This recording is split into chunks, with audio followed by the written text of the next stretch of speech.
Dear students, today we will read poem 2, Geography lesson by Zulfikar Ghaus. In this poem, here is a poet description of just such a view of the city and some question that come to his mind. Now I am starting your poem. When the jet sprang into the sky, it was clear why the city had developed the way it had, seeing it scaled 6 inches to high. यहाँ जो poet है वो एक plane में travel कर रहा है और जब प्लेन ऊपर स्काई में जाने लगता है तो जब हम नीचे अपनी सिटीज़ में होते हैं हमें अपनी सिटी जितनी अनप्लान और अनसिमेट्रिक क्यों लगती हैं.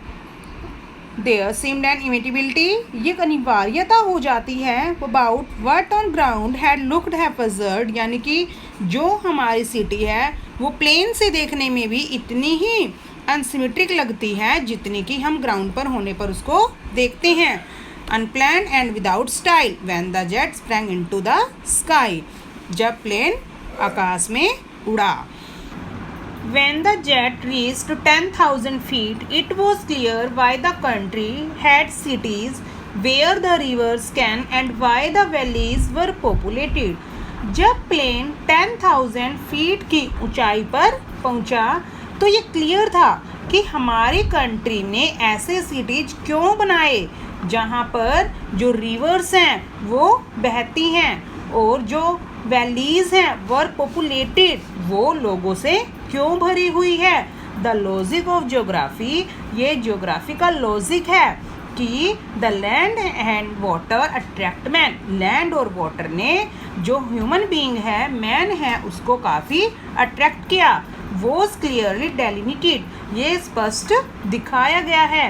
When the jet reached 10,000 feet, जब प्लेन 10,000 की ऊंचाई पर पहुंचा. When the jet rose 6 miles high, it was clear the earth was round. जब प्लेन 6 मील ऊंचाई पर गया तो क्लियर हो गया कि जो हमारी अर्थ है वो राउंड थी, यानी कि धरती गोल थी. And that it had more sea than land, और इस पर लैंड से ज़्यादा समुद्र का एरिया था. बट इट वो डिफ़िकल्ट टू अंडरस्टैंड, लेकिन ये समझना काफ़ी मुश्किल हो गया.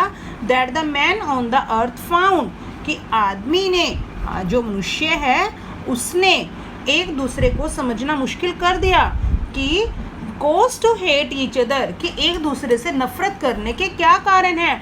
To build walls across cities, और शहरों के बीच में ये वॉल्स यानी कि दीवारें क्यों खींच दी. एंड टू किल, और एक दूसरे को मरने के लिए. From the height it was not clear why, इतनी ऊंचाई से ये तो क्लियर नहीं हुआ कि जो लोग हैं वो आपस में एक दूसरे से नफरत क्यों करते हैं. इस पोएम में जो पोएट है वो कहना चाहता है कि हमें एक दूसरे से हेट नहीं करनी चाहिए. We should live together and should not jealous to each other, हमें सबके साथ मिलजुल कर रहना है और एक दूसरे से नफरत नहीं करनी है.